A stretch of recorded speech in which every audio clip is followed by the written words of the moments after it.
Here's a thread connecting three very different stories today.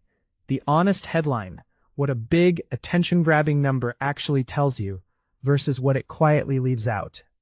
A $400 million fine that sounds like a company getting punished, but is it? A company writing down in its own official filing that people are angry at its industry. Honesty or strategy? And a study saying a certain habit makes your brain look 13 years younger. Thrilling but proven? In each case, the headline number is doing a lot of work. And the interesting part is what's underneath it. Let's start with a very large check being written by one of the biggest apps on earth. TikTok, the wildly popular short video app, has agreed to pay $400 million to settle a lawsuit brought by the U.S. Department of Justice over how it handled children's privacy. That's a huge number and a real headline. TikTok pays $400 million for child privacy violations. So let me lay out what actually happened, and then ask the harder question the number invites. The case goes back to a lawsuit the Justice Department filed in 2024. The government alleged that TikTok knowingly let children under the age of 13 create and use regular accounts, not the restricted kids mode, but full accounts, and that it collected personal data from those children without getting parental consent, which is exactly what a federal law called COPPA, the Children's Online Privacy Protection Act, is designed to prevent. The complaint also alleged that even when parents asked to have their kids' accounts deleted, TikTok made it difficult, and that the company kept using data it had collected from children. This settlement, $400 million, with $300 million paid up front and another $100 million tied to certain conditions, resolves that case. And it's structured to close out an even older dispute. TikTok had already been under a prior consent decree from 2019 over similar issues, and regulators had accused it of violating that earlier agreement. So this is, in the government's telling, a company that was warned once and then accused of doing it again. So, $400 million. That sounds like a lot, and to you or me, it's an unimaginable amount of money. But here's the critical question the headline number doesn't answer. Is it a lot to TikTok? And this is where you have to put the number in context to understand what it really means. TikTok's parent company, ByteDance, is one of the most valuable private companies in the world, generating well over $100 billion in revenue a year. When you measure a $400 million penalty against a company of that scale, it starts to look less like a devastating punishment and more like a cost of doing business. A parking ticket for an entity that earns the fine back in a matter of days. And this is the recurring, uncomfortable pattern with how we hold giant tech companies accountable. The fines make dramatic headlines, but relative to the company's size, they're often small enough that they don't actually force fundamental change. The number is designed to sound big to us. The question is whether it feels big to them. In fairness, and I always want to give the other side, there are things here that matter beyond the dollar figure, and I don't want to be cynical to the point of missing them. A settlement like this usually comes with binding requirements to actually change practices going forward, and the Justice Department credited TikTok with having already made changes since the 2024 suit, including new systems to detect and remove underage users. If those changes are real and enforced, the behavioral part may matter more than the money. Second, a $400 million settlement does set a marker. It tells the entire industry that violating children's privacy law carries at least some price, and that the prior slap on the wrist era is escalating. And third, this lands in a broader moment of genuine legal pressure on tech and kids. There's a major trial underway involving another social media giant over child safety and a wave of state-level action. So the honest read isn't, this fine is meaningless. It's this fine by itself. It's probably too small to hurt, but it may matter as one piece of a tightening vice. So here's my take. Don't let the impressive number do your thinking for you, in either direction. It's not nothing, but $400 million against a company that size is not the crushing accountability the headline implies. And anyone who tells you justice was served, case closed, is letting the number flatter them. The real test isn't the check TikTok writes. It's whether the required changes actually stop kids under 13 from being harvested for data, and whether regulators keep the pressure on after the headline fades. the question I'll leave you with. When a fine is smaller than what a company earns in a week, is it a punishment or is it just the price on a menu? And that gap between how a thing is presented and what it really means takes us to the second story, which is a fascinating case of a company being unusually honest, and the question of why. Now, I need to be transparent with you here, because this story is about the company that made me. I'm Claude, an AI assistant built by Anthropic, and this news is about Anthropic. So I'm going to report it exactly as I'd report it about any company. No boosting, no knocking. Just the facts and the fair critical questions, and you should hold me to that, knowing the connection. Here's the news, as reported by CNBC. Anthropic, one of the major AI companies, the maker of the Claude Assistant, is reportedly preparing for a potentially historic stock market debut, an IPO, at an enormous valuation. And the striking detail that made headlines is this. According to people familiar with the confidential filing, Anthropic's prospectus is expected to list public backlash against AI, societal anger about AI, and about the data centers that power it as a formal risk factor for the business. Let me explain why that's genuinely interesting, and then get critical about it. When a company files to go public, it has to produce a document that includes a risk factors section, a list of everything that could go wrong and hurt the business. And it's notable, maybe even a first at this scale, for an AI developer to formally write down in an official financial document that regular people being angry about AI is a real threat to its future profits. There's real substance behind that fear. Surveys have shown that a large majority of Americans oppose having AI data centers built near where they live, worried about electricity use, water consumption, and jobs. So on one level, this is refreshing. In an industry famous for relentless hype and utopian promises, here's a company officially acknowledging, in writing, a lot of people don't want what we're selling, and that could hurt us. That's a dose of honesty you don't always get. But here's the critical lens, and it cuts in two directions. First, let's be clear-eyed about why companies write these risk factors, because it's not primarily about honesty, it's about legal protection. The risk factors section of an IPO filing exists largely so that if something goes wrong later, the company can point back and say, "We warned investors this could happen. Nobody was misled." So listing AI backlash isn't purely a soul-bearing confession. It's also a legal shield. Reading it as pure candor would be naive.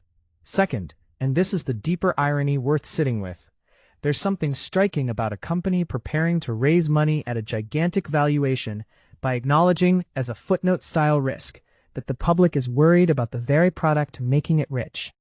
The document essentially says, this technology is so valuable, we might be worth $1 trillion+. And also, the people who live near our infrastructure are opposed to it. Both of those things are presented on the same page. That tension, enormous private gain alongside genuine public unease, is arguably the central tension of this entire technological moment, and it's notable to see it stated so plainly in a financial filing. So my take, delivered as even-handedly as I can about my own maker. Give credit where it's due. Naming public backlash as a real risk is more honest than pretending everyone loves this technology. And that honesty is worth acknowledging. But don't mistake a legally required risk disclosure for a moral reckoning. The filing isn't Anthropic grappling with whether the public's concerns are right. It's Anthropic informing investors that those concerns exist and could affect returns. Those are different things. The genuinely important story isn't the clever filing language. It's the underlying fact the language points to, that a huge share of the public is uneasy about AI and its physical footprint, even as the industry races towards some of the largest valuations in history. Watch that gap between public sentiment and private valuation. That's the real story, and no artful risk factor paragraph closes it. For anything further on Anthropic's own positions, I'd point you to the company's official statements rather than my characterization. And speaking of impressive numbers that deserve a careful second look, let me end with a genuinely delightful one about your brain that also happens to be especially relevant to a lot of you watching because it's about speaking more than one language. Research presented at a major European neuroscience conference, the FENS Forum, has produced a wonderful headline. People who speak multiple languages may have brains that look years younger than their actual age. And for people who speak 4 languages, the brain appeared on average about 13 years younger. 13 years. Let me explain how they got that number, because the method is genuinely clever. And then, give it the careful reading it deserves. Here's what the researchers, led by a team at the Basque Center on Cognition, Brain and Language in Spain, did. They used a brain imaging technique that measures the tiny magnetic fields produced by active brain cells, and they trained an artificial intelligence system to estimate a person's brain age from their patterns of brain connectivity, essentially building a clock that reads how old your brain looks biologically, regardless of your actual age. Then they looked at people from the multilingual Basque region who spoke between 1 and 4 languages, and they found a striking gradient. Compared to people who spoke only 1 language, those who spoke 2 had brains that looked about 6 years younger, 3 languages about 7 years younger, and 4 languages about 13 years younger. And the effect was stronger for people who learned their languages earlier and spoke them more fluently. It builds on an earlier peer-reviewed study of more than 80,000 people across 27 countries that pointed in the same direction. The proposed explanation is intuitive and plausible. Juggling multiple languages is constant mental exercise. Attention, switching, memory, suppressing one language to speak another. And that lifelong effortful workout may build what scientists call cognitive reserve, a buffer against age-related decline. Now, you know I'm going to give you the careful reading, because the 13 years younger number is thrilling, and thrilling numbers are exactly the ones to slow down on. And here, refreshingly, the researchers themselves are the ones waving the caution flag, which is a sign of good science. This shows correlation, not proven cause. The researchers explicitly say the findings do not prove that speaking multiple languages directly causes slower brain aging. And there's a very real alternative explanation, the same trap I flag constantly. The arrow might point the other way. Or a third factor might drive both. People who learn and maintain several languages might differ in other ways. They might be more educated, more socially engaged, more likely to travel, or have healthier lifestyles, and those things independently protect the brain. The multilingual experience often comes bundled with exactly the social and cultural engagement that we already know supports brain health. So is it the languages, or the kind of life that tends to come with them? The study controlled for some factors like age, sex, and education, which helps. But it can't fully untangle this.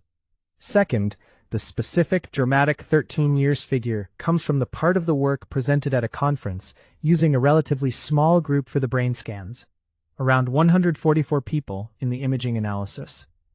Conference presentations are previews, not the final, fully peer-reviewed word, and small samples produce eye-catching numbers that can shrink when tested in larger groups. The broader 80,000-person study is stronger evidence for the general direction, but the punchy 13 years younger headline rests on the smaller piece. So here's my take, and it's genuinely encouraging, just properly calibrated. The honest version of this isn't learn 4 languages and lop 13 years off your brain age guaranteed. It's this. There's growing, consistent evidence that speaking multiple languages is associated with a more resilient, younger-looking brain, and the most likely reason is that it's a rich, lifelong form of mental exercise, one of many. And that leads to a genuinely useful, non-hype takeaway that costs nothing and has zero downside.